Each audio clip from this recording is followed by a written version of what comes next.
Okay. So I think we can start na po para later on we have more time for Ortho K kasi si Ortho K I think is more of a hot topic ngayon sa optometry. So I think mas ma-appreciate niyo yon along with myopia management. But for now, our first topic is gas permeable lenses and I will walk through with you dito sa topic na to. All right? So present ko lang ang module natin. All right.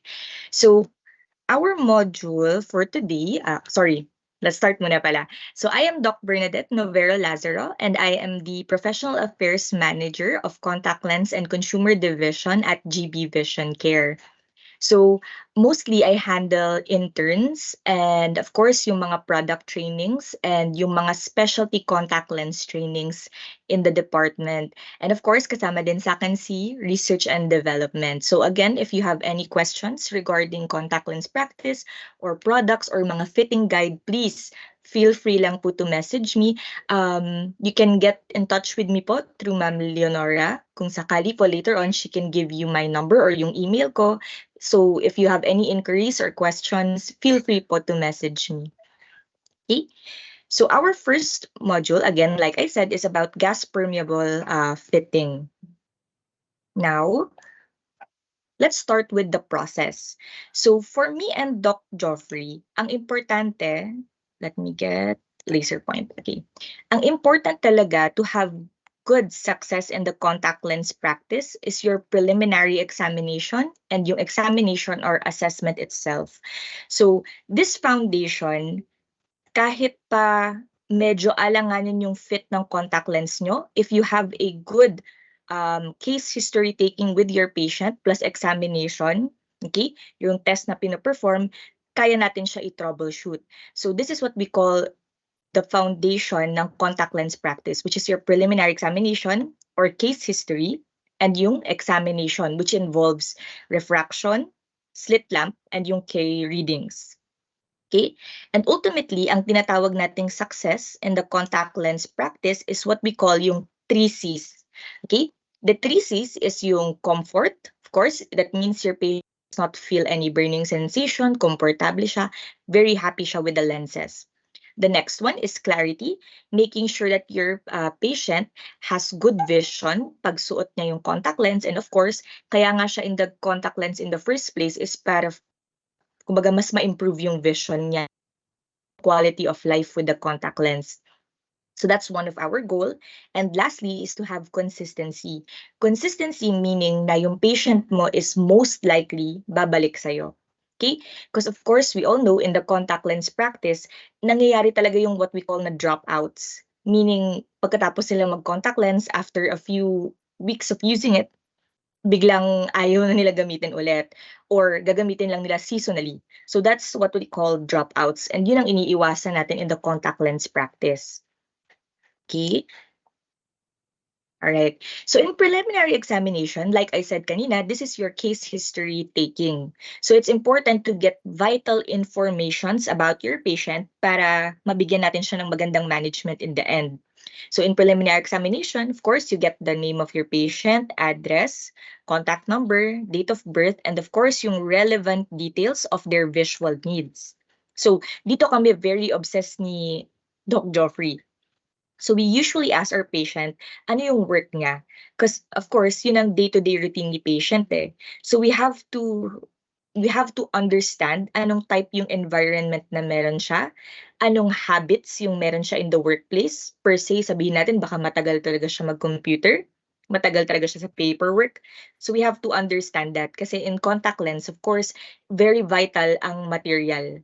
So it's not just magpe-prescribe lang tayo because ito yung pwede sa patient. We have to consider yung environmental factors ng work niya and yung day-to-day na living ni patient. That's why we ask them their job and their hobbies.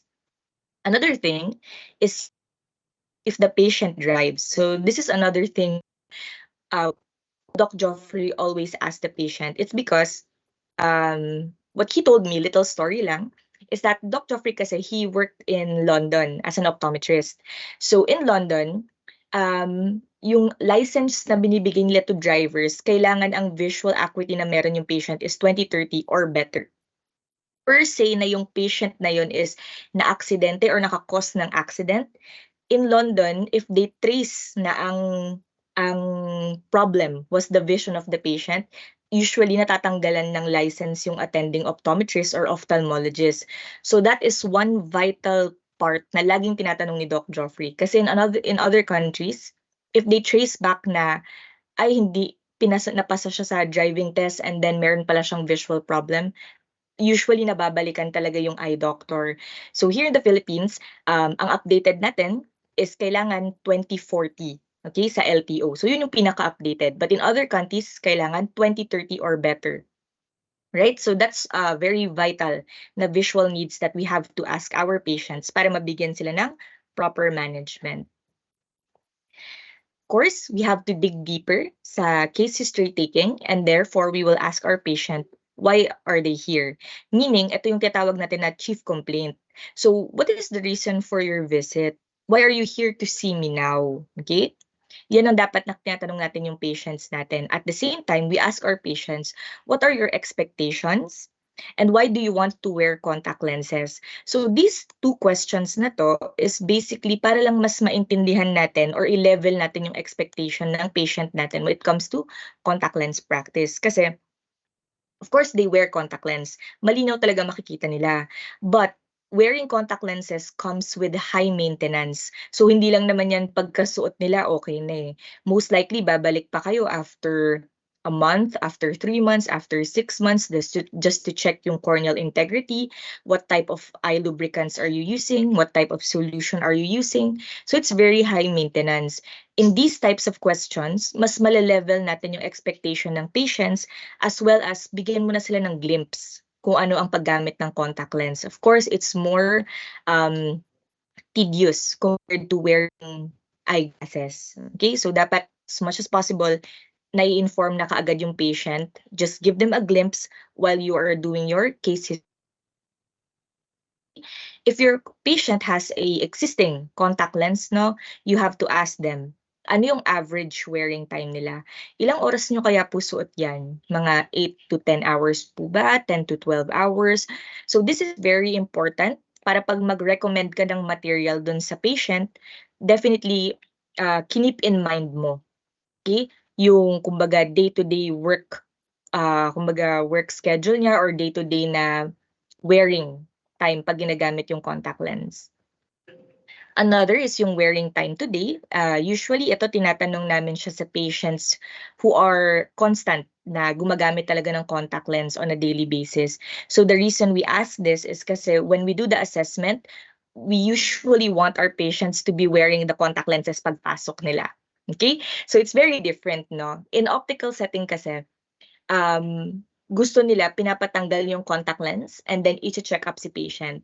But for us, what we really want to do para mas efficient is suot nila yung contact lens mga maybe 2 hours and then pagkatapos niya, pagpunta niya sa'yo, i-AR mo na siya and then you perform over refraction. So that's much more efficient kaysa yung papatanggal sa patient and then refract and then all those things. Kasi constant wearer naman na si patient. So it's more of the performing the tests more efficiently. Okay? And of course, you ask your patient about the hygiene. So tanungin mo yung patient mo, how do you wear your contact lens? How do you take them out? How do you store your contact lens? Anong ginagamit mong panglinis? Ano yung lubricants na ginagamit mo daily? Do you wash your hands before you put your contact lens on? So, yun ang mga questions na very important kasi if your patient is, kumbaga, first time na magko-contact lens, kailangan i-educate na natin sila kaagad na it's high maintenance. Okay? Also, if your patient has glasses, another important thing to ask them is, na-consider na ba nila i-try ang contact lenses? Kasi in studies, it shows na parang 56% of the time, hindi kasi alam ng patient na pwede sila mag-contact lens. So they never considered it.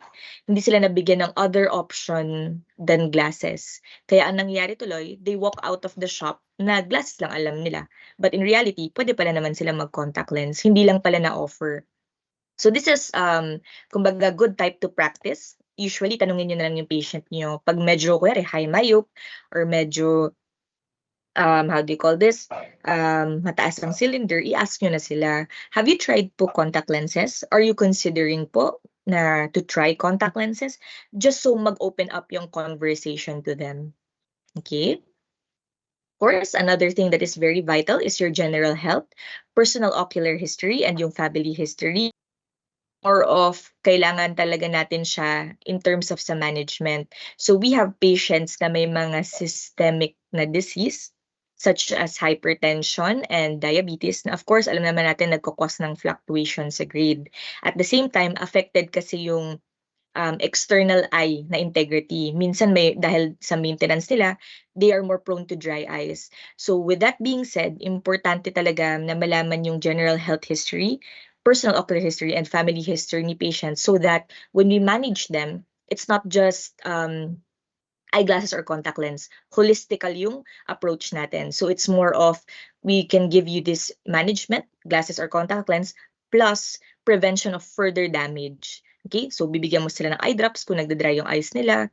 Kung sakali na may pakiramdam si patient na may flashes of light or such na may pain, mas mabilis natin madedetect or malaman yung root cause ng mga yon.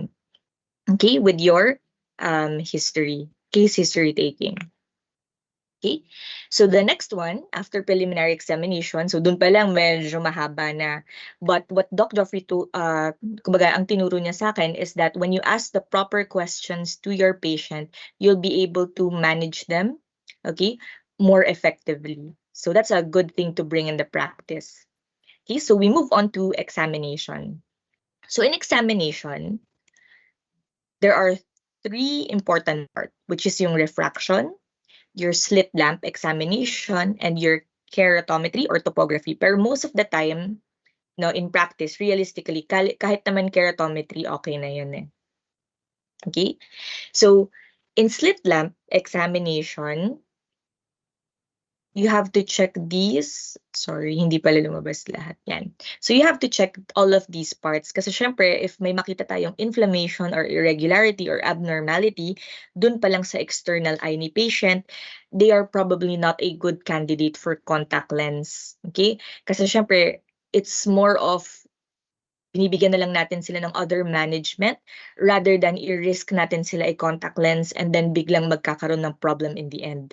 Okay, so in slit lamp examination, we check the lids and lashes, conjunctiva, cornea, tears, HVID, and of course, the pupillary diameter. So very essential, if meron talaga tayong nakikitang inflammation or irregularity, we have to think twice kung kailangan ba talaga na. Or kumbaga, we have to think twice if bibigyan ba talaga natin sila ng contact lens. Okay? Another important is your keratometry or keratometry. Okay? And then when you record this, usually pwede kasi siyang diopters, pwede naman siyang millimeters. And the key to it is understanding yung, how do you call this? Principle nila. So, in diopters kasi, the higher the number, mas steeper siya. Okay? The lower the number, better. And it is inverse. Kumbaga, baliktad siya. Sa millimeters, the higher the number, okay, yan, for example, yan, 8.3, the higher the number, mas flatter. The lower the number, mas steeper siya.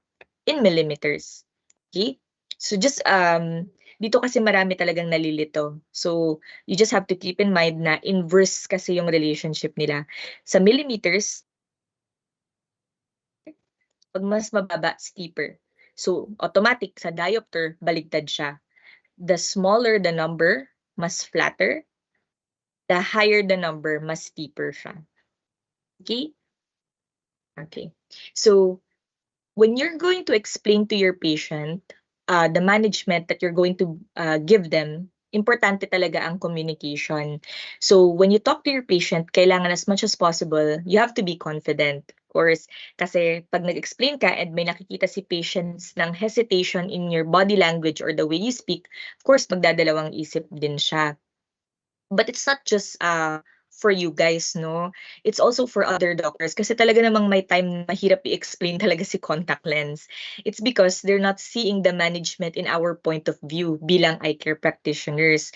But then again, the confidence na sinasabi ko is when you know or when you're asking the right questions nga, alam mo yung management na ibibigay mo, definitely mas effective talaga dun sa patient pag kinommunicate mo.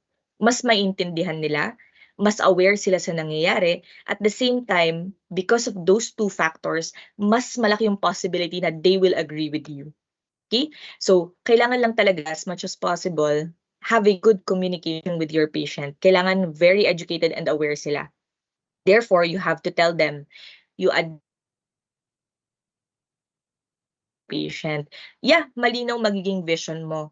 Ang disadvantage, medyo may maintenance ka ng konti. Hindi siya pwedeng tanggal lang tapos okay na. Definitely may story yan, may paglinis.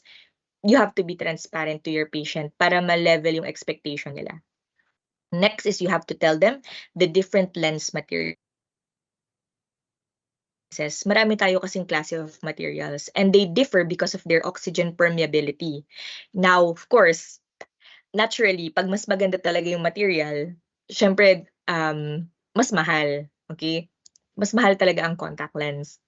But if the patient really absorbs yung pag-explain mo, you know, nung contact lens materials, their difference and their advantage and disadvantage, again, most likely mag-agree sila sa'yo. Kasi alam mo yung sinasabi mo eh. So, it's much more effective for you as a speaker, just telling them and being honest with them, level their expectations. Okay? And then, of course, the reason why you are recommending a specific lens type for your patient. So, just like I said kanina, when you're recommending the material, mo talaga dun sa case history taking. For example, doc, athlete kasi yung patient, for example. Okay? More of lagi siyang nasa labas, not much indoor, more of outside activities, um, how do you call this? More on rough na sports. Okay? So definitely, pag ganyan, ang bibigay natin sa kanya, of course, yung medyo mataas ang oxygen permeability, mas maganda sana. But then, take note yung lifestyle niya. Lagi siyang nasa labas, laging active yung lifestyle in terms of sports. So pag ganyan, we're going to choose a material na mas durable. So I would choose, sabihin natin, si Optimum Comfort. Kasi yun yung best, yun yung pinaka-durable. Kasi the higher the DKT, the oxygen permeability, mas mabilis kasi mas-scratch yung lens eh. So, you have to take in consideration yung material na ibibigay kay patient. I-explain na I'm giving you this kasi ito yung life, ito yung everyday mo to you. Having said, effective yung management plan mo sa kanya kasi naiintindihan niya na holistic yung approach. Okay? Yan. So I don't think this video is playing, so i-skip ko na to. Okay.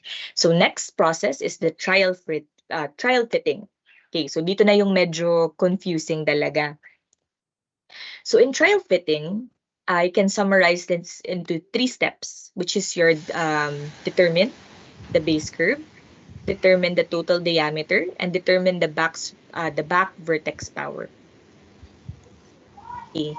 So here is a guideline na magandang picturean nyo. This is because eto na yung pinakamadali in terms of fitting RGP lens. Kumbaga, hindi na kailangan yung marami compute at the same time, ito na yung guide nyo for it. As long as you have this, it will help you fit RGP more effectively, more efficiently. Kasi titignan mo na lang yung mismong guide, fitting guide niya. Okay. Alright, so once na-picturean nyo na siya, okay. Sorry, may tinignan lang ako sa meeting. Okay. So when you determine the base curve, okay, ito yung isang example. Okay, so ito yung isang example. You have minus 450 combined 125 axis 180. So, katulad ng guideline kanina, you have to compute for yung toricity ng lens. So, how do you do that? You compute for the toricity of the lens by subtracting 7.92 tsaka 7.78. Okay? So, doon natin malalaman siya sa fitting guide. But prior to that, kukunin mo natin yung mean K. Mean K is adding the two together, 7.92 plus 7.78, and then i-divide natin siya by 2. Okay? So, try to compute on your own so that meron tayong answer together. So, 7.92 plus 7.78. Okay, it's going to equate to 15.7, most likely. Baka pare-pareho tayo, 15.7. And then you're going to divide by 2. Ang kakalabasan niya is 7.85. Yun ang tinatawag na mean K.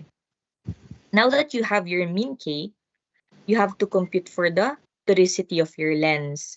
So, to know that, 7.92, subtract it to 7.78. Ang sagot niya is 0.14. So you're gonna check saan papasok yung 0.14. Okay? So you can check muna. Okay? Yan. So this is the computation of your mean K, 7.85. Okay. Now the question is, what is the first trial lens to fit? Mean K plus 0.1 mm.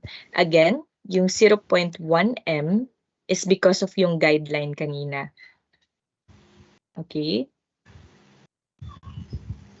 So, from your mid-K plus yung fitting guideline, you're going to come up with 7.95.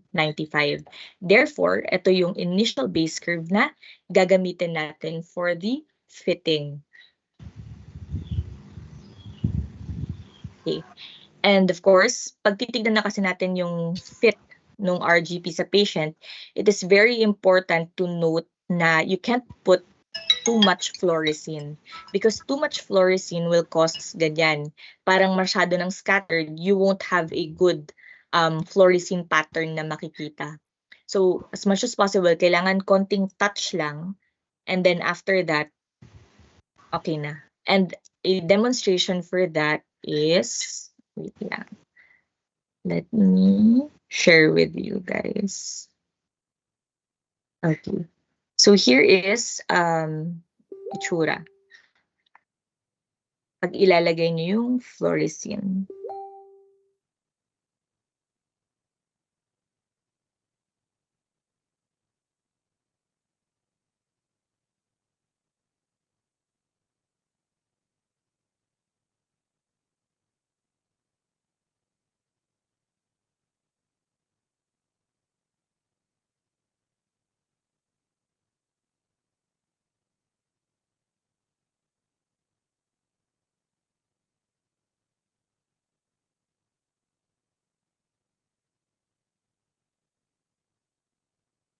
Okay. So yun yung sinasabi ko na proper way to put fluorescein. Again, we can do it in all types of ways. Pero the best way is, of course, put your fluorescein dye and then you wet it with your NaCl or yung NSS nyo and then kailangan konting tap lang dun sa or the reason for that is para pag nag-blink yung patient, kakalat talaga siya. So mas makikita natin yung fluorescein pattern. Oops. Okay.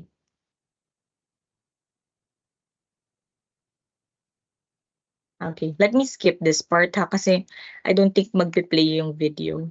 Nonetheless, here is an example. Wait lang ha. Okay. Up the clip para mas ma-appreciate niyo yung fitting guide.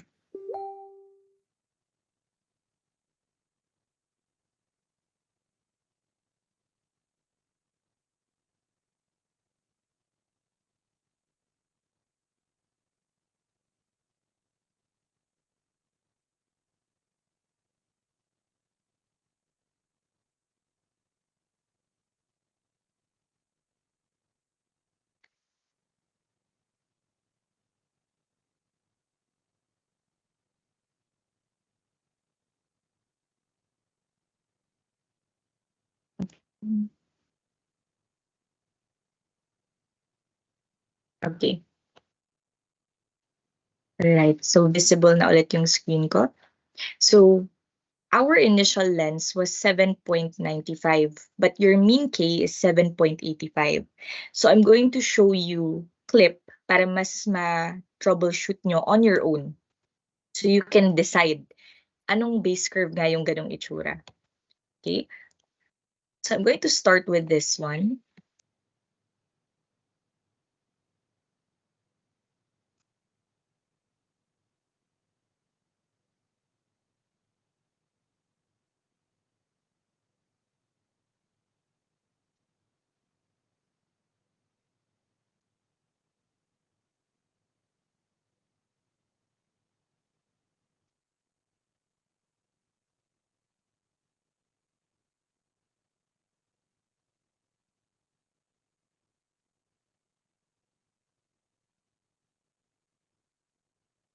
Okay.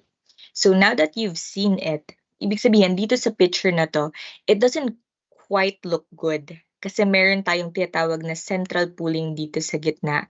At the same time, when you look at yung edge niya, very, very narrow yung fluorescein sa gilid. So that means na medyo steep yung fit.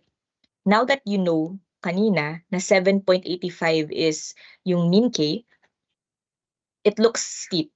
So if you're going to guess kung ano yung fit niya, it would most likely be parang mukha siyang 7.7 or 7.65.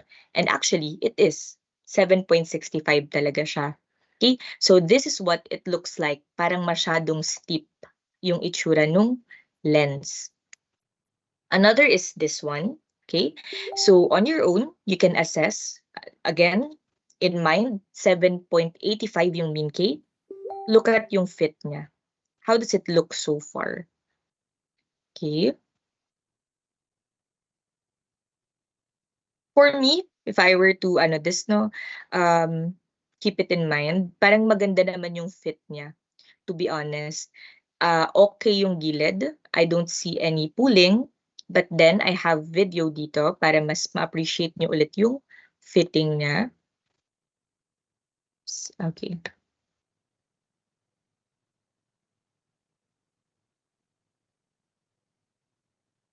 Okay.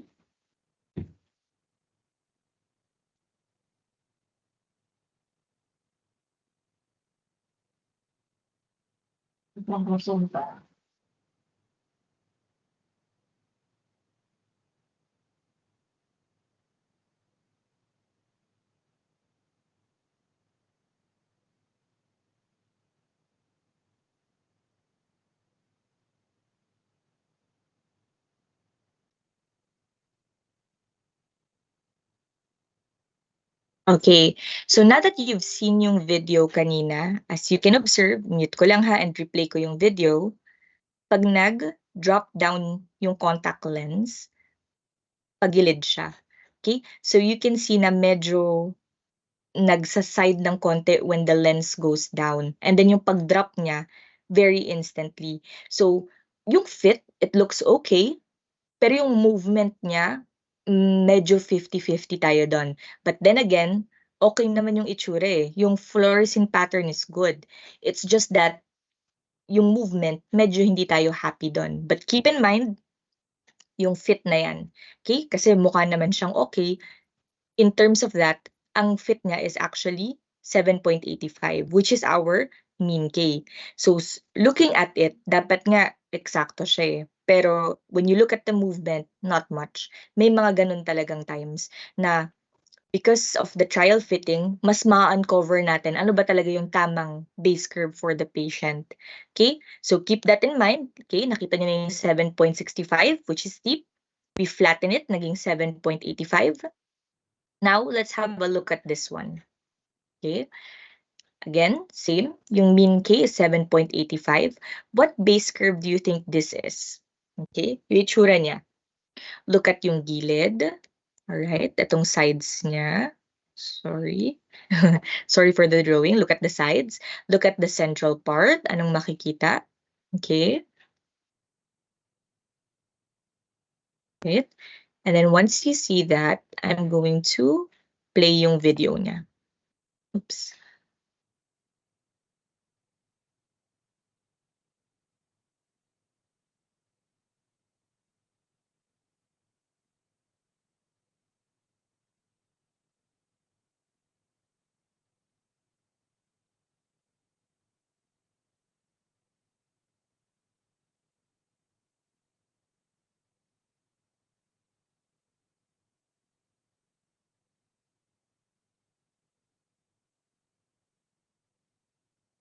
Okay, so i-replay ko ulit yung video ha, kasi when you look at it, it looks very similar sa 7.85. But yung movement parang mas acceptable. So take a look again.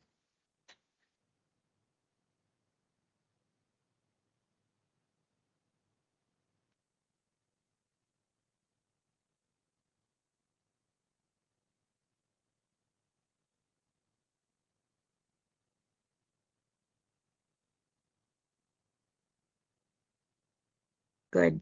So dun, if iko-compare mo si 7.85, same, nagdo-drop din siya kanina pero mas drastic kung iko-compare natin to 7.95. So for me, this is a good fit. Okay na siya. Okay? But just to give you an idea, how about this one? Okay? So this one, makita mo na kaagad. Slightly decentered na siya. So ito yung limbus, oh. Pero yung contact lens nandito. Right? So it's slightly decentered.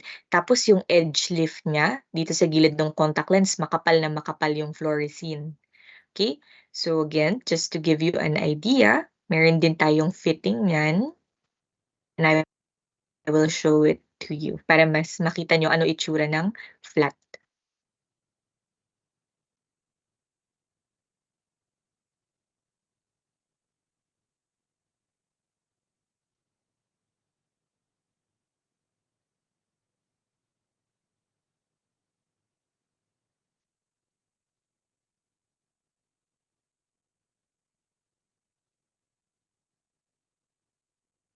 Okay, so that's what a flat lens looks like. As you can see, pag ni-replay ko yung video, bumabagsak na yung contact lens. At the same time, medyo nawawala na siya dun sa center. Decentered na siya a little bit inferiorly and the side ng it's not a good fit. Although, hindi naman sobrang excess yung itsura ng movement, but still, that's considered a flat fit kasi halos wala tayong makitang fluorescein pattern. Okay? Okay, yan. So that's 8.05, which is flatter. How about this one? So ito nakalagay na pala, 8.15. So in 8.15, I also have a clip of that para mas makita nyo ano itsura pag finlaten ko pa. So yung 8.05, flat na nga yung itsura eh. So this is what a flatter lens looks like.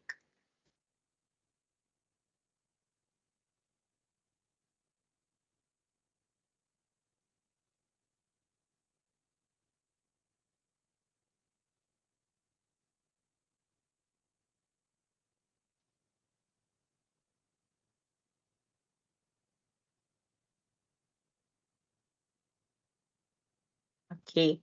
So that being said, 8.15 is not acceptable kasi naka-decenter na siya. At the same time, if you look at the center, meron ng touching area, which means masyado na siyang nakadikit dun sa cornea. So ang mafe-feel ni patient, of course, there is discomfort. There is parang gritty sensation pag suot niya yung contact lens. Therefore, as much as possible, we don't want this kind of fit. Okay? So you've seen yung range nilang lahat. You have 7.65, which is too steep. 7.85 is acceptable. You have 7.95 na acceptable din. You've seen 8.05 na flat. And then you have seen 8.15 na flatter.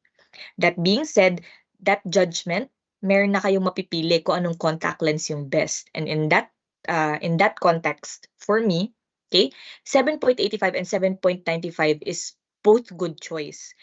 Magkakatalo na lang silang dalawa in terms of the comfort of the patient. Kung saan siya mas magiging comfortable. And of course, importante din yung over-refraction para makita natin kung ano yung kung baga ano yung lens na magbibigay sa kanya ng mas clearer na vision and comfort. Okay? So here, I don't think naka-insert yung video, pero the best fit is 7.95. Katulad siya nung kinumpute natin kanina. Alright? So yun yung mean K na 7.85 plus yung 0.1 from our fitting guide. Okay? So the next step is to determine the total diameter. In total diameter, we usually have the formula na HVID minus 2. So ang range niyan is most likely nasa 9 millimeters to 10 millimeters. And ang goal natin for it is to have a good centration. Okay, kailangan nasa gitna talaga siya. Hindi siya nagmo-move towards the temporal or nasal ni patient. Kailangan nasa central part lang siya. At the same time, this is a misconception na ang corneal lenses don't move. Actually, talagang gagalaw yung lens kasi syempre nakapatong siya in the cornea plus may tear exchange. So talagang gagalaw siya. But we want to limit our movement ng 0.5 to 1 mm lang. Okay? If the patient blinks and sobrang excess ng galaw, it means too flat. If nag-blink si patient and talagang no movement, very, very minimal movement, or mag-blink siya pero ang bilis sumenter ulit, it means it's too steep. So those are, kumbaga, fitting tips na it's good to keep in mind para kung sakaling maka-encounter kayo ng ganong type of patient, you know how to troubleshoot it. Okay? And of course, after you've obtained the good fitting lens, it's time to perform your over-refraction. Okay? So, in gas permeable lenses, ang usually naman na ginagawa natin is yung best spherical vision. Because in gas permeable lenses, we have two types. Siyempre, meron tayo ng standard o yung spherical lang. And then we have yung may toric periphery. So those can be ordered here with us at GB Vision. Pero from the guideline na ginagamit kasi namin ni Doc Joffrey is that if ang cylinder naman ni patient is, pwedeng i-convert into spherical equivalent, it would be better. Magkakaroon na lang tayo ng problem sa fit kung sakaling yung cylinder ni patient is hindi na kaya i-convert kay spherical equivalent or talagang more than 200 na yung astigmatism ni patient. So by that time, mas maganda i-advise na sila for toric periphery. So for example, dito sa example na to, which is minus 450 combined 125, axis 180. So what is the best vision sphere? So ito yung spherical equivalent na ginagawa natin wherein we get half cylinder and i-add natin siya dun sa sphere ni patient. So you can solve that muna on your own. Pero just for the purpose na mas efficient lang, I think it says it here. Okay? So in 125, usually ang kalahati naman yan is I think 0.65 or something. But of course, nearest tayo, which is minus 0.50. In that case, yung minus 4.50 ni patient, i-add natin yung kalahati ng cylinder. So ang kakalabasan niya is minus 5. Okay.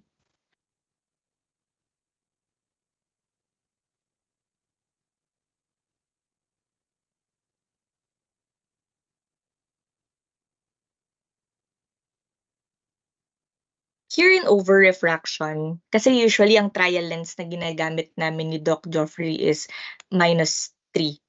Okay? By the way, I don't think na-mention ko pala dito.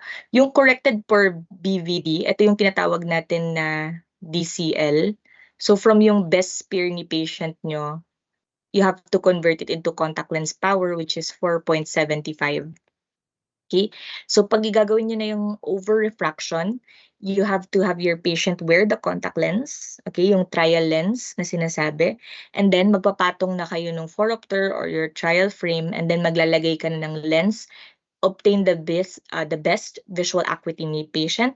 Okay? So kung ang ginagamit natin na trial lens power is minus 3, ang dapat na dadagdag na over-refraction, yung nakapatong dun sa phoropter or sa trial frame is minus 1.75 to create yung power na 475. Okay, and then this is what your final lens order looks like. So yung base curve na napili nyo, yung diameter, which is yung HVID minus 2, and then yung BVP or yung target power, which is again your trial lens plus over refraction, yung lens material na nire-recommend natin for the patient, and yung tint. Okay, so yung tint usually green talaga is for the right and blue was green, letter R for right, and then yung blue for left. So ganun yung palatandaan namin sa kanya for the patient. Okay, and then like this, 7.9 the base curve, 0.50, and then yung target power and the material. Simple as this. Yan lang. Pwede nang orderin si contact lens. Here at GB Vision, we have the three types na gas permeable lenses. We have optimum comfort, optimum extra, and optimum extreme. Like I said kanina, magkakatalo lang talaga sila in terms of the oxygen permeability. So si comfort nasa 65 lang, si extra nasa 100, si extreme naman nasa 125. But all of them are made of the same material. Ang difference lang talaga is the permeability, in which the higher kasi the gas permeability, the more delicate yung lens. So I'd suggest if ang patient mo is more on outdoor, you go for the comfort para mas durable. Medyo mas makapal yung material niya, so hindi mabilis magasgas, hindi mabilis kumapit yung dumi, mas durable yung lens. Pero if your patient is more of dry eyes talaga, syempre taasan mo ng konti yung taasan mo ng konti yung material design niya in order to go with the visual demand ni patient. Okay? So these are again are the available natin vision, which optimum extreme and optimum comfort. Yeah. So that's it for GP or gas permeable lenses. And in this talaga mag-Q&A dapat tayo para at least I know if you've understood the presentation or if may questions kayo. But since medyo lack kasi tayo ng time ng konti, I think I'll go with Ortho K. And then para mamaya yung question and answer pangkalahatan na lang. So GP muna and then Ortho K, tapos pwede tayong mag-question and answer mamaya. Para if you have questions or inquiries in mind, pwede nyo na silang ma-raise. Okay? So si Ortho K, wait, stop share ko muna. And I'll open Ortho-K. GP and Ortho-K is very similar pagdating sa maintenance nilang dalawa. So, if you are well-equipped in fitting RGP lens, most likely kaya mo na din mag-Ortho-K. And let's see, screen. Okay. Visible po yung screen ko. Kita naman po. Yes po, Doc. Kita naman. Thank you. Okay. Start with, okay, so this is one of my favorite topics na dinidiscuss and also na pinapractice ko with my patients. So let's start with, I'm sorry, wait lang, nag-load.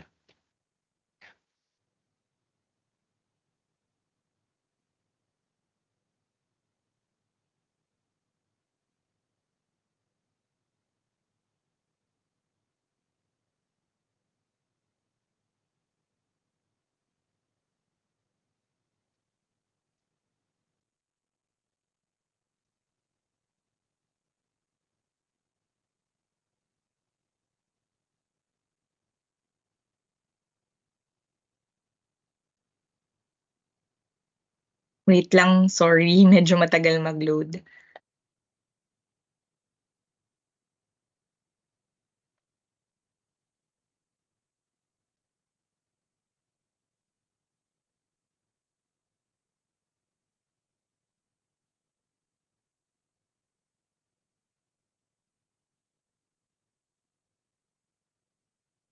Yan, okay.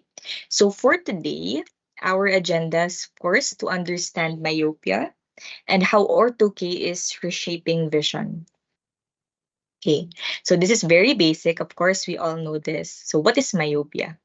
So in the definition, myopia is a refractive error in which rays of light entering the eye parallel to the optic axis are brought to a focus in front of the retina when ocular accommodation is relaxed.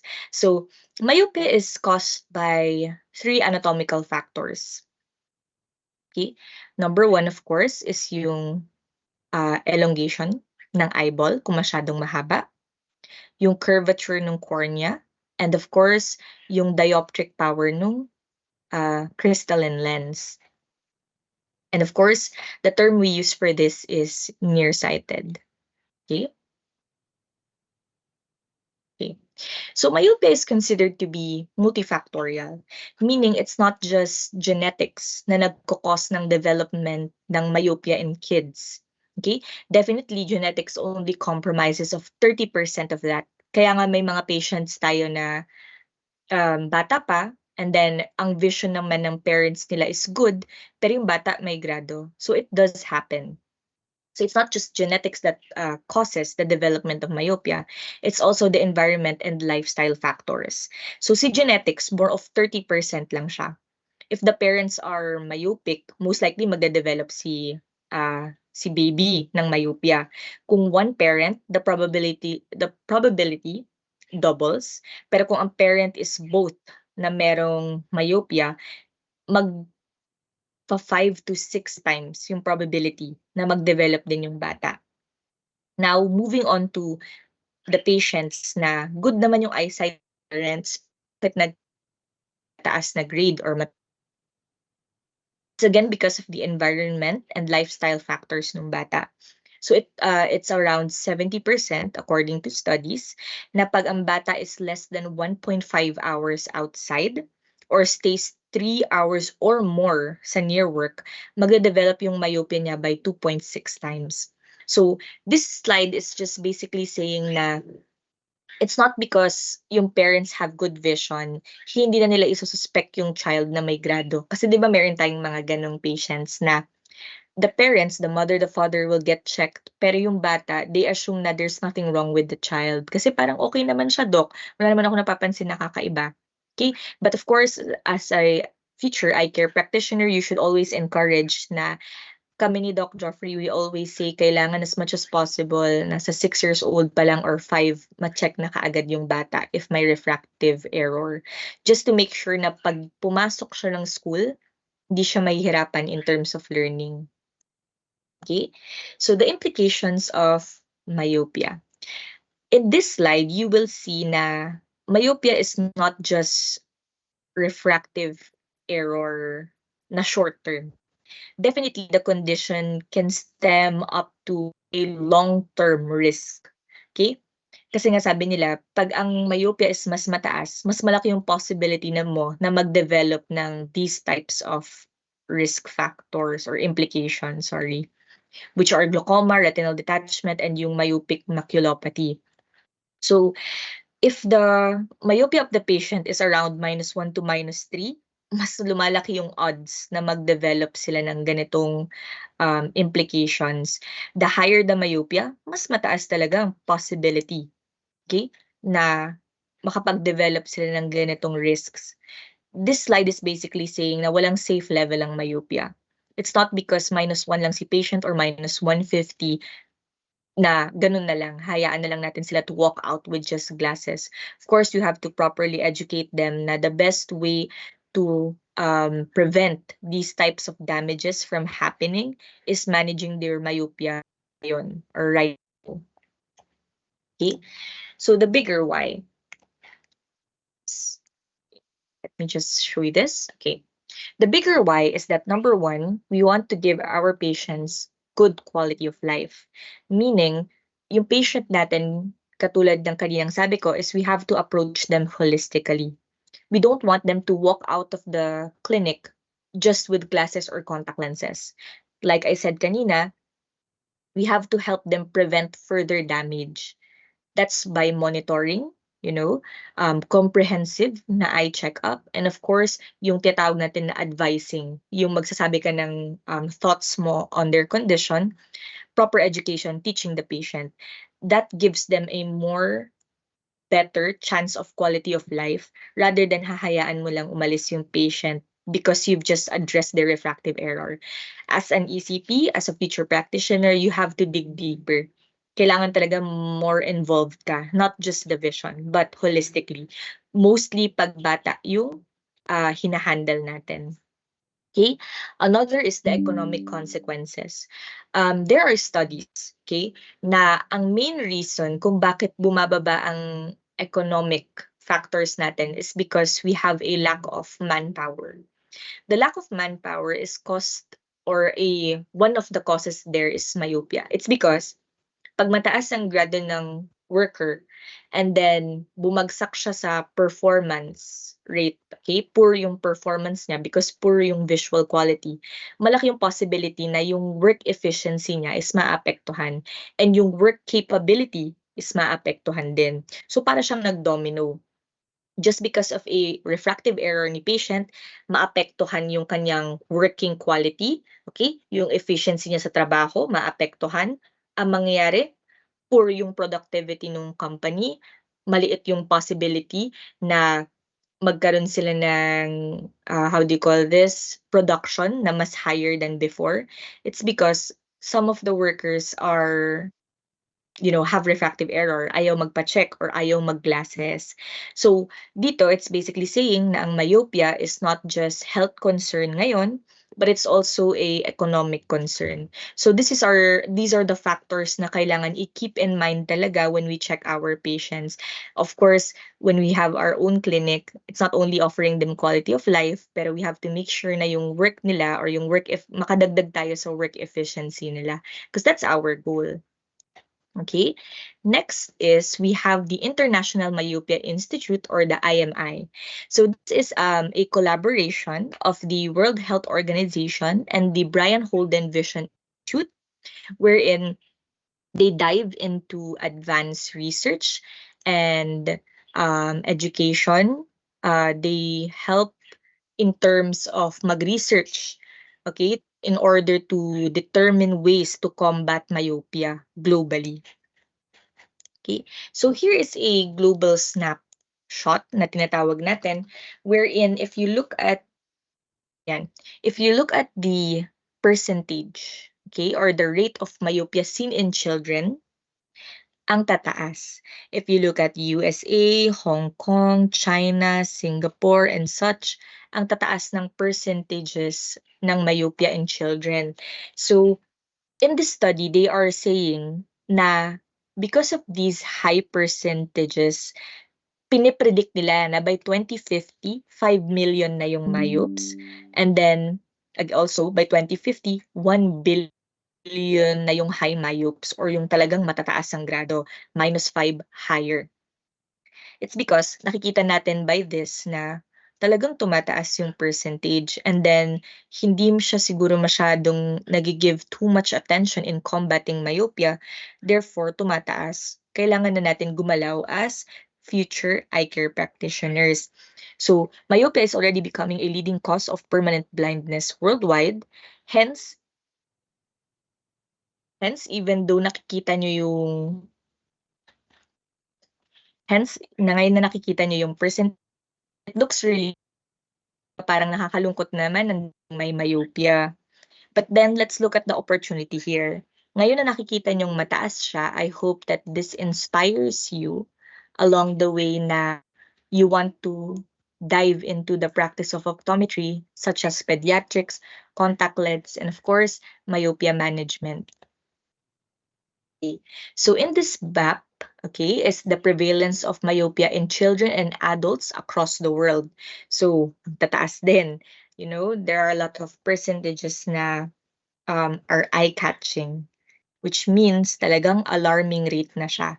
Not just the percentages that look high, but also nakikita nyo nakaspread na siya sa map. So, pretty much alarming na talaga ang myopia. Okay, our job as an optometrist or eye care practitioner is to flatten the curve of myopia and eliminate the high-risk group of myopes na -6 above and bring quality of life. So a recent study in relation to kanina said that if mako-combat natin yung myopia, by starting now, we can reduce the percentage of myopia by 2050. So it's nearly the same study kanina, but then they are predicting yung good key factors na pag ma-address natin siya ngayon, malaki yung possibility na by 50% ma-reduce natin yung myopes, and then by 74.5% ma-reduce natin yung mga high myopes. Okay, so the IMI this chart right here is proposed by the IMI, which is a chart in terms of managing myopia in different ways. So katulad nitong nasa baba, you can focus here. Okay? You have your first part of myopia management, which is the prevention. So the prevention, sabi nila, it's good to go outside for 8 to 120 minutes a day in order for you to have natural sunlight exposure. Kasi that exposure helps in... Sorry, wait lang. So that sun exposure helps in paglabas ng dopamine. And dopamine is known as the rate of elongation ng eye. So that's in prevention. You have your pharmacologic approach, which is the use of atropine, which is still being practiced right now, even by ophthalmologists. And then you have your lenses, okay, which is your peripheral hyperopia lens.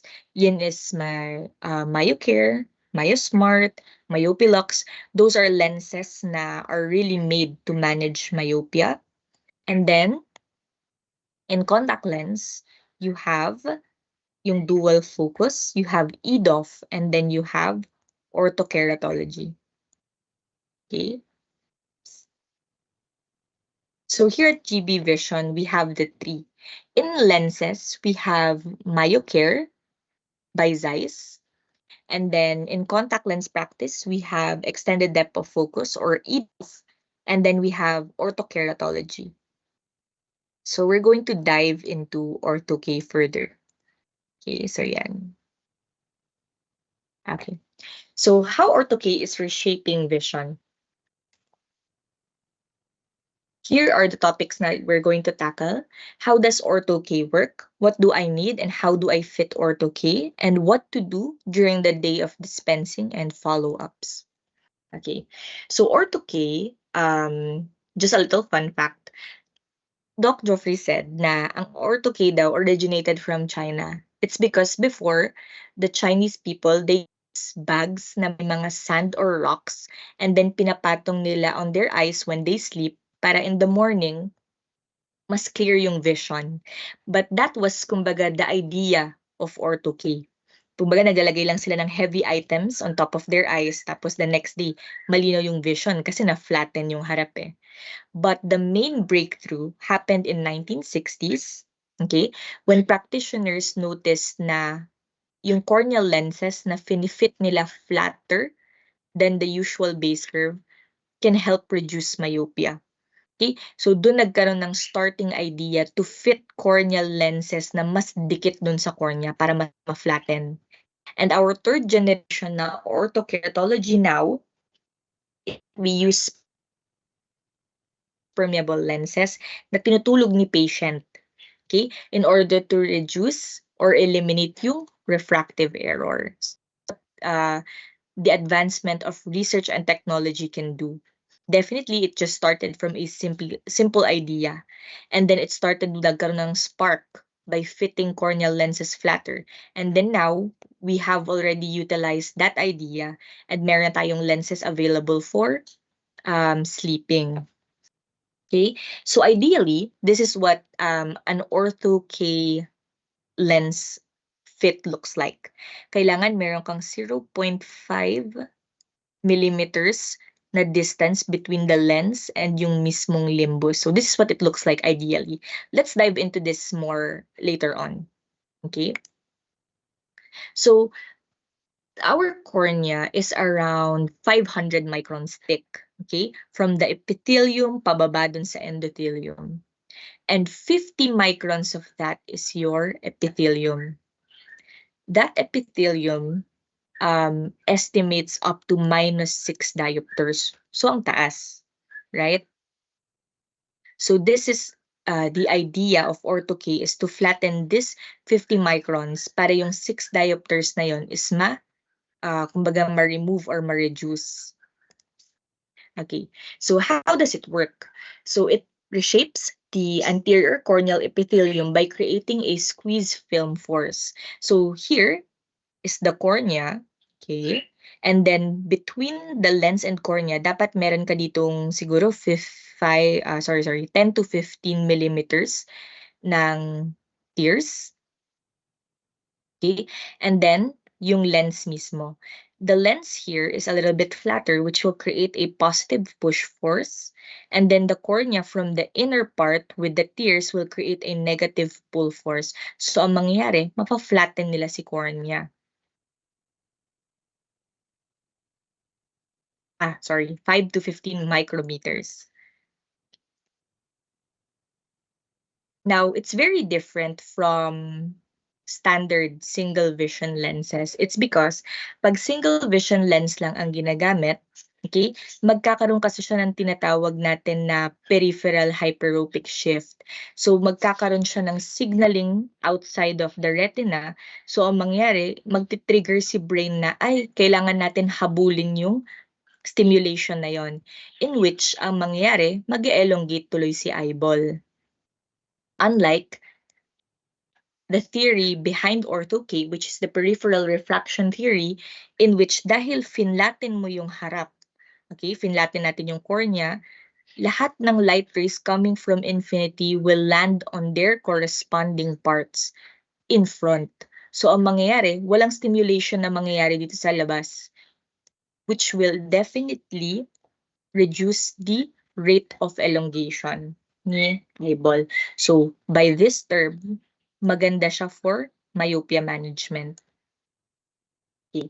So, here is the design of an ortho-K lens. You have your back optic zone, you have your reverse curve, you have your peripheral curve, and your alignment curve. So, let's dig deeper on that design areas. So, yung optic zone nyo is yung nasa gitna. Your reverse curve, one here. Ito yung itsura in primary view. Your alignment curve is the bigger blue circle. And then peripheral curve, ito yung nasa dulo na ng contact lens. And this is what's going to look like after mo i-dye yung patient. Okay? Zone. Okay? Etong parang ring na to na light green is your reverse curve. This darker ring is your alignment curve. And then yung may fluorescence sa gilid is your peripheral curve. Okay. So your back optic zone, or yes, tama. Yung back optic zone is the reason why nagfa-flatten yung cornea. So an estimate is that it's around 6 millimeters only. Pag tinignan mo siya from the primary view, kailangan 6 millimeters lang siya. Okay? Anything bigger than that, most likely medyo loose na yung magiging fit niya. And this is the main reason na nare-reduce yung myopia ng patient. Your next is the reverse curve. The reverse curve is kumbaga nagsisilbing tear reservoir for the redistribution of fluid and epithelial cells. And it also helps as a hydraulic pressure. So tumutulong siya ma-flatten si cornea. Similar siya kay alignment curve. From the name itself, alignment curve, siya is para makita natin yung center. And it also serves as a second hydraulic force dito para ma-flatten si cornea and ma-prolong or mapahaba yung ortho-K effect. So, actually si ortho-K, kailangan 8 hours siyang suot para yung vision ni patient hanggang gabi, okay. Anything less than 8 hours, most likely hapon or maybe, kaya sinuot niya ng 8 a.m. Pero less than 8 hours niya suot. Most likely, baka 3 or 4 p.m. bumabalik na yung pagkamayupik ni patient. Okay? So the longer the patient wears it, the longer the effect. Pero again, we want to stick with 8 to 10 hours lang. Nothing more than that. Kasi pag sumobra na yung tulog ni patient, magkakos na yan ng hypoxia. So magdadry na yung eyes ni patient. Okay? Next is your peripheral curve, which this one is for the tear exchange. Siya yung parang fluorescence gilid when you look at. So the next is, what do I need and how do I fit ortho-K? Okay, so you will need GP fitting skills. Okay, just like the one I taught kanina, yung GP fitting natin. You need instrumentation and of course knowledge on who your patients are and how do you manage their expectations. Okay, so sa instrumentation, very essential to have our auto-ref with Kera. Okay, kasi yung K readings will also be a basis in fitting orthokeratology. Preferably for the best practice, kung merong topographer, better, para makita natin kung ano itsura ng contact lens nung tinulog ni patient. At GB Vision at George, we use the Zeiss Eye Profiler Plus. Another instrument is the slit lamp. So this is mainly to check yung fit nung lens kay patient, at the same time to check the overall corneal health. Okay. Next also is the Colombo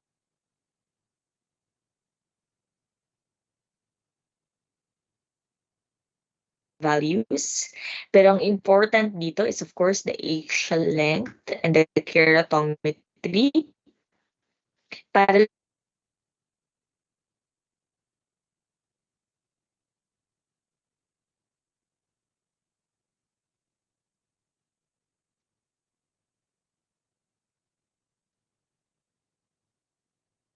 patients. So the main bulk of the patients that we have are children na 8 to 21 years old with progressive myopia, or when they came to the clinic, high myopes na sila and only have glasses or contact lens as a management. So by then, we open the conversation about ortho-K. Another is myopic adults who want freedom from glasses. So example of these ones are yung mga patient na hindi sila pwede mag-glasses or contact lens during their work. Hence, yan yung mga pilot. Okay? Kasi meron kaming na-encounter na patients na hindi kasi sila pwede mag-eyeglasses, hindi rin sila pwede mag-contact lens due to the environment, environmental factors inside the plane. So, ang magandang alternative to that is ortho-K. Okay? Next is patient evaluation for ortho-K. So ito ang tinatawag natin na checklist na magandang, kumbaga, if this patient, pag ini-screen mo siya for ortho-K, ito yung mga gusto natin sa patient. Of course, yung spear nila, mas maganda sana, up to -6. Anything na higher sa -6, pwede naman i-fit ng ortho-K, pero medyo mag-aalangan na tayo kasi most likely hindi magiging maganda fit ng standard na ortho-K, as well as dahil medyo mataas na ang grado nila, we cannot fully flatten the cornea. So meron pa ring magkakaroon ng residual grade. Nonetheless, kaya ang target natin is spear up to -6. Ang cylinder ni patient, preferably up to -350 with the rule. Pag against the rule ang astigmatism ni patient, medyo mahirap nang i-fit. Okay? So pag ganun, we usually recommend yung ortho-K na toric design na. Okay? And then lastly, K readings up to K readings up to 8.65 millimeters or 39 diopters. Okay. So our contraindications are ito yung mga pasyente na magti-think twice tayo kung gusto natin bigyan ng ortho-K. Of course, number 1, patients with corneal thinning. Definitely, kung may ganyan si patient, they are not good candidate for ortho-K. Kasi malaki yung possibility na may irritate lang sila or magkakaroon ng inflammation. At the same time, ortho-K will not be a good management sa kanila talaga in the first place. Kasi mataas na yung mga cylinder na may keratoconus eh. Okay? Next is those with unrealistic expectation, expecting a permanent cure. Again, you have to educate your patient na ang ortho-K is merely temporary relief or freedom for glasses. Hindi siya yung parang pag sinuot nila ng isang gabi, okay na siya for the whole month. Of course not. Kailangan regularly nila suot in order to get good results out of ortho-K. Okay? Unmotivated contact lens wearers, yan ang pinakaayaw namin. It's because if you buy ortho-K, syempre may kamahalan talaga yan. But then, kung hindi naman motivated si patient suotin lagi, or hindi naman talaga gusto ni patient mag-contact lens in the first place, mapapawalang silbi yung management plan natin. So we won't see any progress. Rather than offering ortho-K, magbigay na lang tayo ng other management if they are not motivated. Because again, ortho-K is high maintenance type of contact lens. Okay. Next one is an active or recurrent ocular surface disease. This part, of course, pag talagang madalas ang eye inflammation kay patient or disease, ocular surface disease sa kanya, hindi maganda siya i-fit for ortho-K kasi yung corneal health, corneal integrity niya will be compromised. Better to think of a different management for them. Okay? So to manage patient expectation is proper education ang susi doon. You have to tell your patient na although mataas po ang success rate ni ortho-K in managing myopia, we cannot guarantee 100% na success. Okay? So a term that we use rather than saying 20/20 vision, we say the term functional vision, which is a term that coincides with 20/30 or better. Yun ang tinatawag na functional vision. Okay, so of course you will need a trial set. Okay, we have a trial set available here at GB Vision. So very wide ang kanyang base curve and diameter. At the same time, ang increments niya is 0.25. 25 pieces siya. Okay, in a trial set. Okay, so here you can take also another picture, which is your fitting guide for ortho-K lens. Ito ang pinakamadaling way para mabilis or ma-efficient ka mag-fit ng ortho-K. Right? So after that, let's have an example. So for example, ang subjective refraction is -250, ang HVID is 11.5. Okay? Ang K readings mo is yan. Okay, so you have 41.8 and 42.65. Okay, so in ortho K, we usually want the flattest K as our basis for the initial lens. So looking at this, ang flattest K natin is 41.80. Okay, 41.80. Now, minus 250 ang grade ni patient. Wala siyang cylinder component. So definitely, hindi natin kailangan i-adjust ang flattest K. We're going to use the flattest K as is. Hindi natin siya i-adjust kasi wala namang cylindrical component si patient. That being said, ang gagamitin natin sa kanya dapat is 41.75. So you're going to choose the lens nearest to your flattest K. Again, nearest ha. So you're not gonna round off yung 41.80.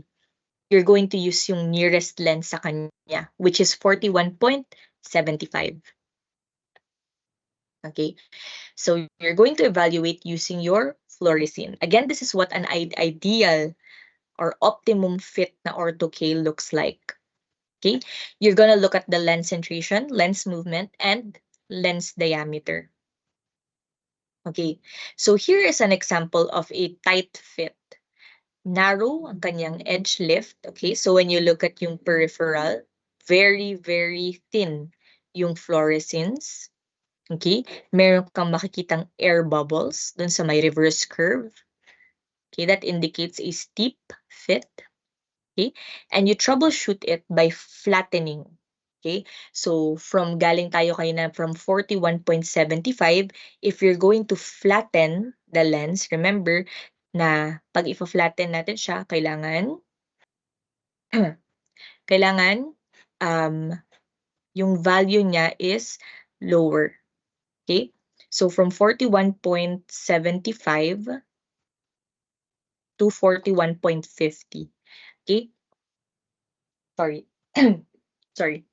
So, i-lower natin yung value from 41.50. Now, ito ang itsura ng loose fit. Okay. So, in loose fit, you're going to see na naka-decenter na, okay, yung lens. Hindi na siya parang 0.5 before the limbus. Masyado na siyang nakatagilid. You have a wide treatment zone. Remember, I said ang treatment zone or optic zone natin dapat nasa 6 millimeters lang yung haba niya. Ito parang medyo malaki na siya. Yung tear reservoir mo at the alignment center, kumalat na yung fluorescein. So you're going to troubleshoot this by steepening the flattest K by going higher. So kung 41.75 yung initial lens natin, we're going to go with 42. Okay, so this is an example of a loose fit. Okay, once you troubleshoot it, yeah, this is the nearest na possible, which is 42.25. This is what an ideal or optimum fit ortho-K looks like. So yung fluorescence dun sa gilid or sa edge lift, properly distributed.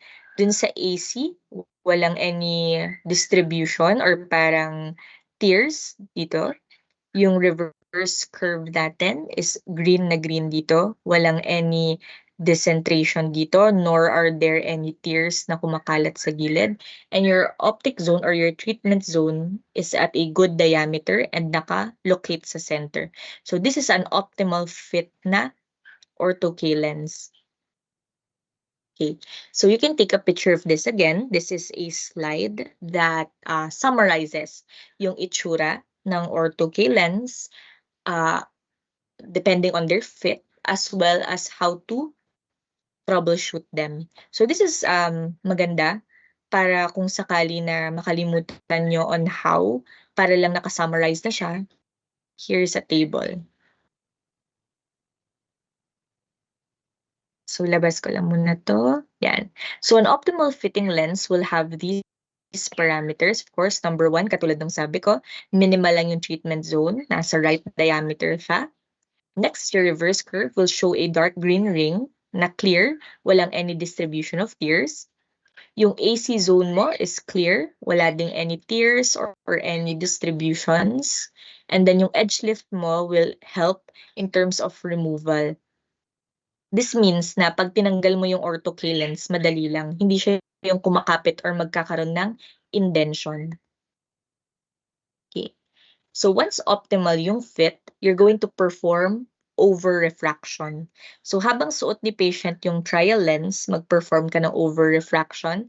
If 250 yung example natin kanina, you should have plus 50. Given na ang trial lens kasi natin is minus 3. Okay? So again, ang trial lens na ginagamit natin kay patient is minus 3. Pero ang ginagamit lang ni patient na correction or nung nirefract natin siya is minus 250. So ang mangyayari, pag in-over-refract mo yung patient, lalabas sa kanya is plus 0.50. Okay? And this is what your final lens order will look like. Okay? And so I'm going to need your flattest K, yung diameter ng lens, which can also be found kanina dun sa fitting guide. Okay, remember yung fitting guide kanina, masasabi dun sa iyo kung anong diameter yung gagamitin mo. Okay, your target power, and then yung tint ng lens mo. So this is yung tint mostly default na to eh. Purple for the right and then blue for the left. Okay, ang material ni Ortho-K is Boston XO with a DK of 100 or oxygen permeability of 100. Okay. So patients with high corneal astigmatism, ito yung sinasabi ko na toric design. Because hindi sila papasok sa standard na ortho-K design. It's because when they have astigmatism na mataas or are against the rule, ang mangyayari pag nag-blink sila, yung movement kasi ng contact lens is not vertical. Ang mangyayari pa-horizontal tuloy yung galaw niya. So hindi magiging maganda yung standard OK lens or standard ortho-K. Kailangan ang gagamitin sa kanya is ortho-K toric. Okay? So yan yung itsura niya.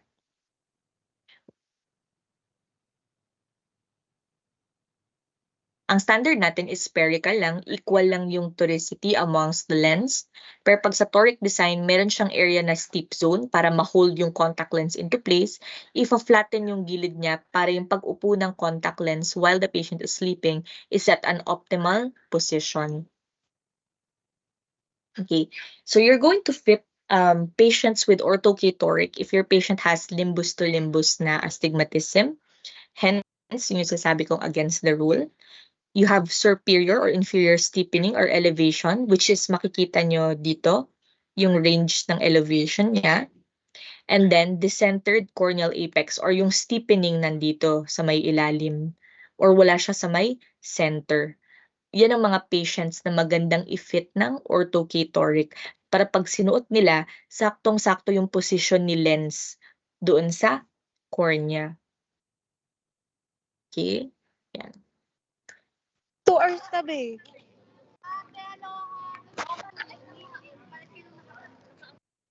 Okay. So, during the day of dispensing, okay, ang first step na ginagawa kasi natin is we take the sticker. The reason for that is madalas kasi ang ortho-K patient, they don't have to have reorders. Madalas ang nangyayari sa kanila after 1-2 years of using the ortho-K, hindi na sila nagpapa-check up. Nire-reorder na lang yung contact lens. So you take the sticker para yung talagang final parameters niya is meron kang record.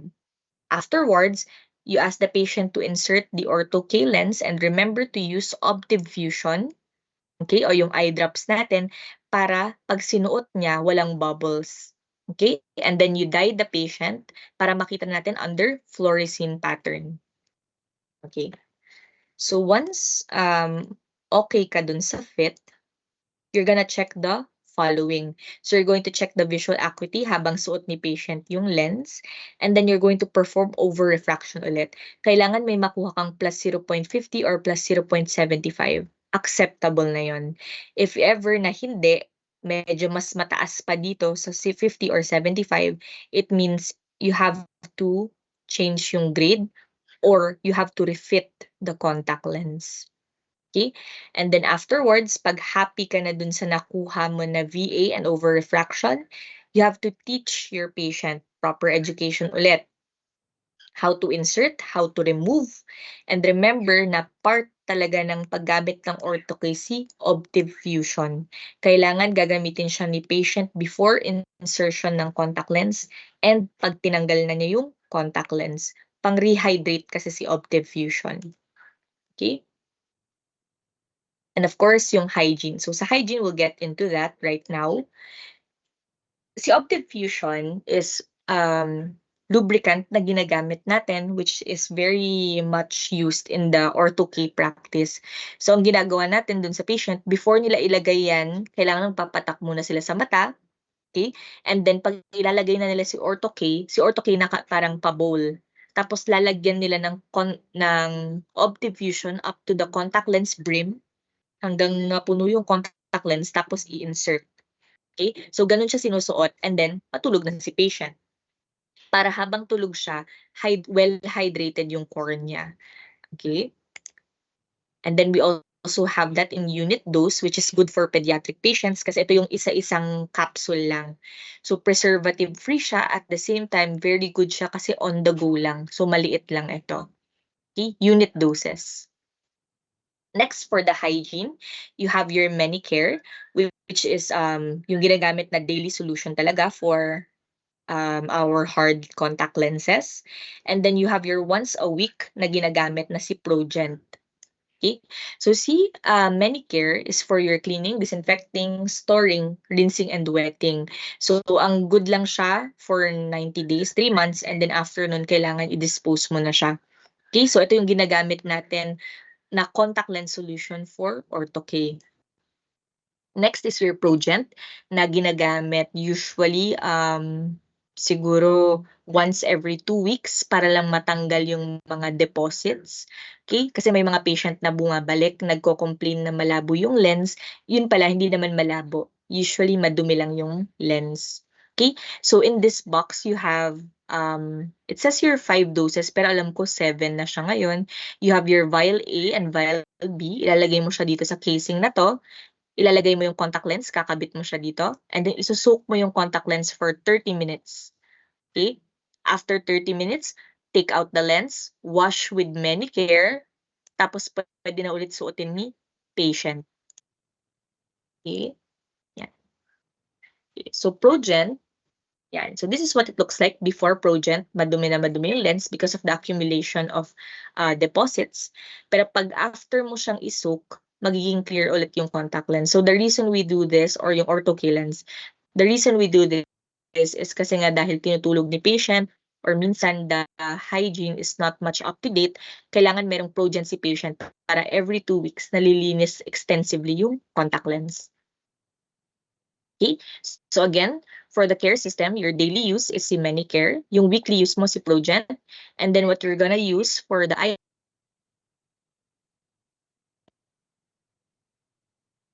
and the last part, on the day of dispensing, pagkabigay mo kay patient dun sa lens, you have to see them the morning after. Okay? So, kunyari, bibigay ko si contact lens ngayon. Okay, patient, I want to see you bukas ng umaga nang hindi mo nasuot yung contact lens. The reason being, titignan natin kung ano itsura nung contact lens nung tulog siya. Kaya madalas ang ginagawa natin is pagdating ni patient the morning after, topography. Para makita natin kung maganda yung pagkakaupo ni lens while the patient was sleeping. Okay? So the question here is, how often should you do follow-ups? Of course, the morning after, 1 week after, 1 month after, and then every 3 months na siya. Okay? So the morning after, usually interview yan. Tatanungin ko yung patient, paano mo in-insert, paano mo nilagay, ano ginagamit mong panglinis, okay? Bukod doon sa solution mo, ano pa yung binigay sa'yo na panglinis? Okay, good. And then after that, anong oras mo sinuot kagabi? Anong oras mo tinanggal kaninang umaga?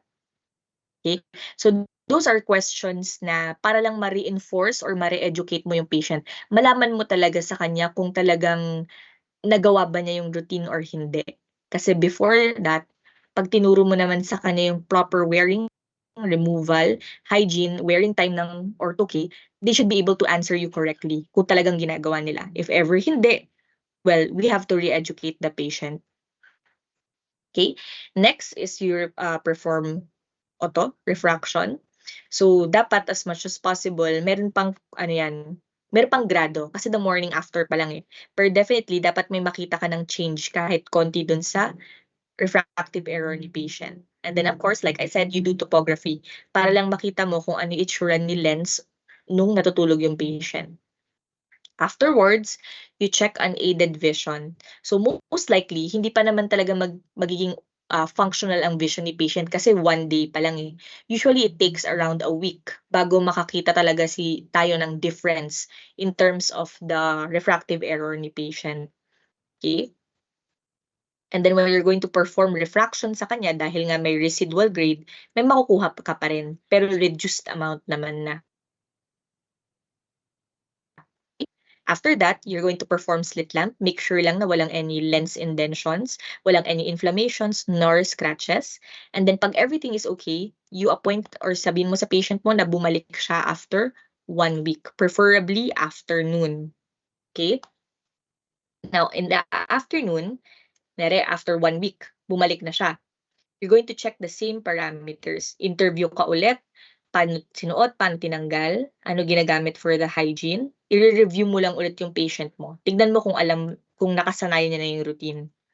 Same, perform auto-ref. Pero madalas pag ortho-K patient, minsan hindi na siya nag-auto-ref or hindi na siya makakuha ng results kasi nga na-flatten na yung cornea.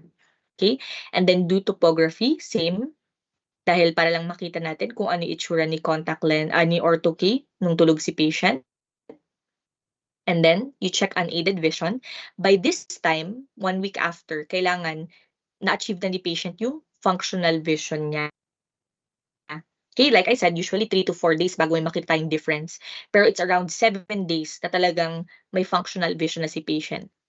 Okay, and then perform refraction. Check mo lang ulit kung may residual grade. If wala, minus 50, plus 50, acceptable naman yon. Just as long as the residual grade is not more than minus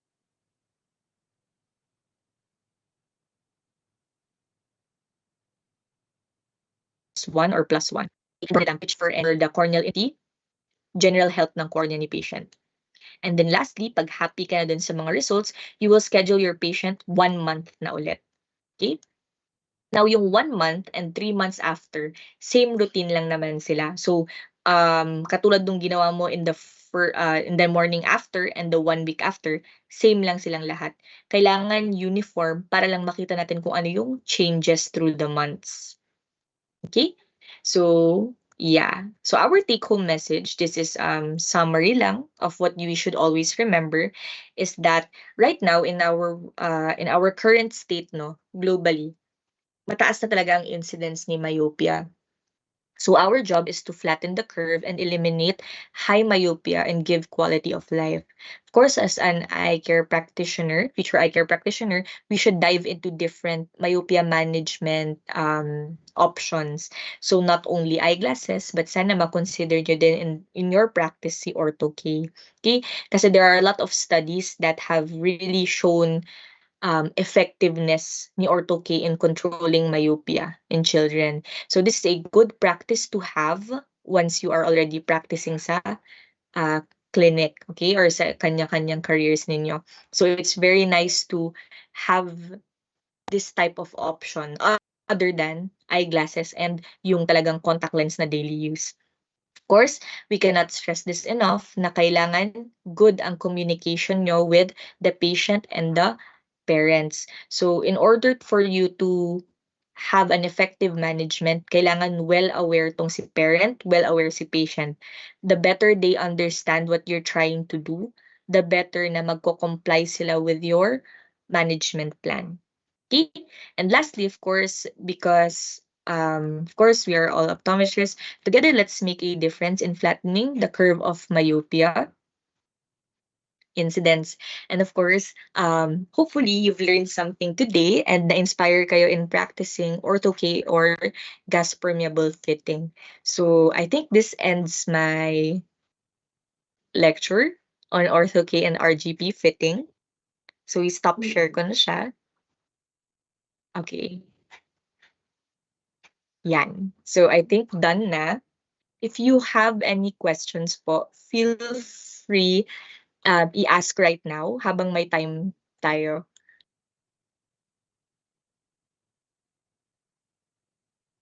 You can message or parang i-chat yung questions nyo if you do have.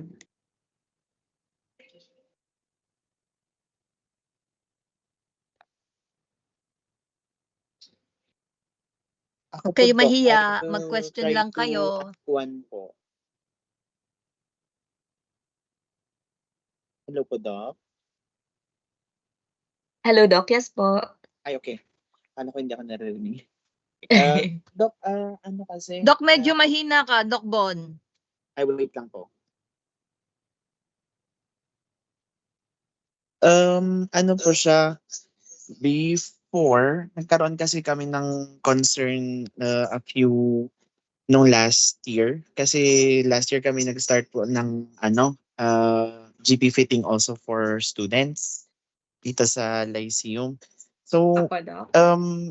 kung ano, Doc, if ever pwede bang mapaulit ko lang sana kung when should we consider fitting our patients toric periphery or just yung standard, if ever? In Ortho-K po ito, Doc? Ano po? In Ortho-K po ba ito, Doc? Or yung GP? Doc, sa RGP po, if ever. Okay. So in RGP, Doc, yung toric periphery kasi, Doc, na design natin is made to be for the patients na mataas talaga yung cylinder component. So if you don't think na kayang i-convert yung astigmatism ni patient into spherical equivalent, we can just give them yung toric periphery. Kasi if ever na hindi natin siya ibibigay, for example, automatic meron ng mafe-feel si patient na kakaiba or even during the trial fitting, hindi na magiging okay yung kahit anong fit sa kanya. So, kumbaga, Doc, when you do the trial fitting, parang walang umaakma kay patient. So what you're gonna do, you're going to get the closest and then ito toric periphery natin yung design niya. But ang pinaka-baseline namin ni Doc Joffrey when we practice RGP is that yung spherical equivalent, kung kaya siya yung spherical equivalent, good. Kung hindi siya kaya yung spherical equivalent, toric periphery na kaagad yung patient. And also, if yung astigmatism ni patient is most likely nasa mga 175 pataas, kailangan toric periphery na siya. Yun po, Doc. Okay, thank you, Doc. This is noted po. Yes, thank you din po, Doc. If ever po, Doc, na you have concerns such as that, feel free, Doc, na i-message ako. You can get my number from Ma'am Leonora because this is what we're doing with other schools. Para mas mag-guide sila, encourage sa RGP fitting, they actually send me pictures para before i-order, sure na sure sila. So I'd be happy to guide you po para yung mga students natin is, kumbaga hands-on tayo when they do RGP, Doc. So if may questions po kayo, feel free. Doc Bern, pwede ka Yes, namin ma'am. isama sa GC? Kunwari kasi pag mag-start na sila mag-order ng mga ano nila, isama ka Oo. namin para pwede nilang picturein doon. Yes, yes po, yes po. Because we're also No? doing this with another school. Actually, sa CEU ganun, sinama na nila ako doon sa group chat para pag may tanong sila or questions or inquiry, mabilis ko makikita. So yes, pwede nyo ko isama sa group chat para mag-guide ko Doc. din sila Kasi ng fitting. inaano ko na sa mga CRR kasi hindi ko kasi alam kung sinong in charge sa ano ko eh. Kaya Ay, oo. Opo. papaano ko muna Yes, para yes, sige po, ma'am. para pag mag-start na. Opo, May sige question po. pa po, yung mga student, pag may mga question kayo, o pagod na rin kayo. Kasi Doc, actually, ano nila ngayon eh, ano ba yon? May activity sila sa school. Meron pa silang Ano entrance po today. activity? Kaya baka pagod na Kakatapos sila. lang ata ng basketball game kanina. Oh, kaya pagod Ay, na kaya siguro. naman pala, pagod na yata sila. Oh, pagod na sila. Anyway, pag may question sila, they can formulate it. Tapos pwede nilang ibigay sa akin. Bigay ko sa iyo, Doc. Tapos Yes, yes, yes, i-send back opo. ko sa kanila. Yes, ma'am, pwede po. Para kung Ano? sakali, oo, para lahat sama-sama na yung questions. Para ano, makapag-formulate sila. Kasi for sure Yes. naman, pinicture nila yan o inano nila para pag Oo, ano, para pag may ma clarification. oo, Yes, ma'am. makapag-formulate pa sila. Kasi Opo. ngayon, usually din kahit kay Doc Joffrey, bihira yung nagke-question eh. Kasi parang nabibigla din. Nakapagod na. It's okay, Oo. okay lang po. Kaya When ano, they have questions, feel free lang po to message. ayun, tsaka ano, bigay ko po yung contact mo kay Doc Bon para Yes, pag opo, ano. opo. Sige po. Doc, may question pa kayo, Doc Bon? At the moment po, Doc, wala naman po. I'll do the ano na lang din po. When it comes to mind, I'll just write it down din also. Alright po, Doc. Thank you. Doc, sorry, pwede tayong mag-picture? Okay lang ba sa students? Last na. Before ko kayo i-let Open your go. camera. Pwede pa open ng camera Yes para po, lang Doc, we can tayo, do. may picture. I hope makapunta ako diyan soon. I was thinking, Doc, nung nakaraan dapat pupunta kami pero hindi na yata kami natuloy. Sayang. Ayan, picture, students. Oy, ang gagwapo nila, ang gaganda nila. Mukhang haggard na tayo pare-pareho. Mukhang pagod na sila lahat. Ako, pare-pareho na tayo. O yung isa naka-jersey pa, oh. Pagod na sila eh, kasi nag-ano sila ngayon. Oo nga. Kaya hinabol na lang yung oras. Uy, pero very nice to meet you all. So if may questions kayo, feel free to message me. Okay, Open so your video para makapag-picture tayo with Doc Berna. Baka mahina yung ano nung iba, Doc. oo, I think okay na 'to kasi nakaano naman siya, gallery view. Okay, Oo. ready? Mag-print screen ako ha. Okay, 1, 2, 3. Okay, okay na. Thank Okay. you. Thank you po. Thank you. Goodbye. See you again. Bye-bye po. Bye-bye po. Thank you po. Thank you. Thank you po. Thank you po. Thank you po. Thank you po.